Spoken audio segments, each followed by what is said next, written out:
Today we are going to be preparing a Philly cheesesteak with a Budweiser cold packed cheese, and we'll serve it with some beer battered onion rings.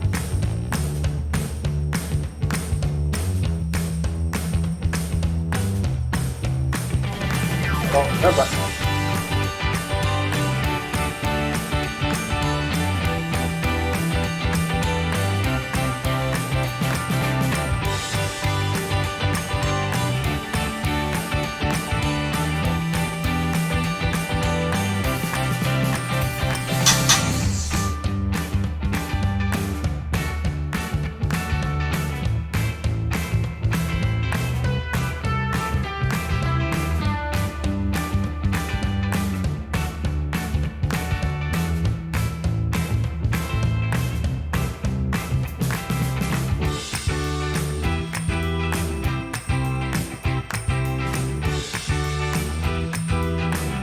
There you have it, folks, a Philly cheesesteak with Budweiser cold packed cheese, beer battered onion rings.